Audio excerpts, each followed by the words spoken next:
Ang mabuting balita ng Panginoon ayon kay San Mateo.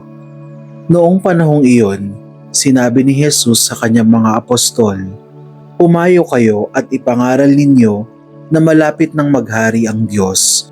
Pagalingin ninyo ang mga may sakit at buhayin ang mga patay. Pagalingin ninyo ang mga kitongin at palayasin ang mga demonyo. Yamang tumanggap kayo ng walang bayad. Magbigay naman kayo ng walang bayad. Huwag kayong magdala ng salapi maging ginto, pilak o tanso sa inyong mga lokbutan. Huwag din kayong magdala ng supot sa inyong paglalakbay, ni bihisan, pampalit na panyapak o tungkod, sapagkat ang manggagawa ay may karapatan sa kanyang ikabubuhay. At saan mang bayan o nayon kayo dumating, humanap kayo ng taong karapat-dapat pakituluyan at manatili kayo roon habang kayo'y nasa lugar na iyon. Pagpasok ninyo sa bahay, sabihin ninyo, maghari nawa ang kapayapaan sa bahay na ito. Kung karapat-dapat ang mga tao sa bahay na iyon, panatilihin ninyo sa kanila ang inyong bati. Ngunit kung hindi, bawiin ninyo ito. At kung ayaw kayong tanggapin o pakinggan sa isang tahanan o bayan, umalis kayo roon at ipagpag ang alikabok ng inyong mga paa.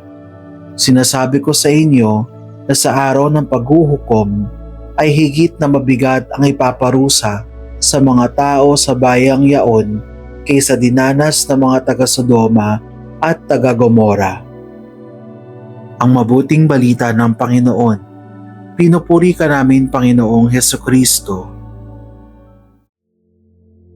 Huwag din kayong magdala ng supot sa inyong paglalakbay, ni bihisan, pampalit na panyapak o tungkod, sapagkat ang manggagawa ay may karapatan sa kanyang ikabubuhay.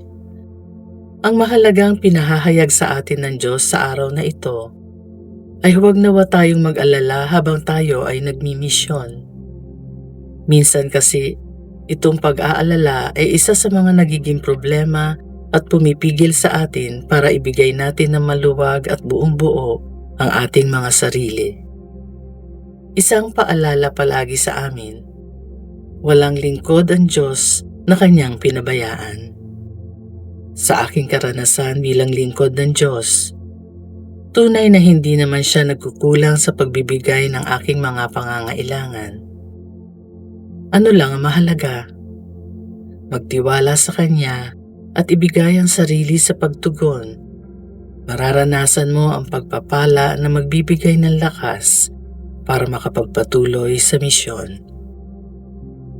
Makinig at manatili sa Diyos at hayaan mong gamitin Kanya na maging instrumento ng pagtawag niya, lalo na sa mga napapalayo na sa Kanya.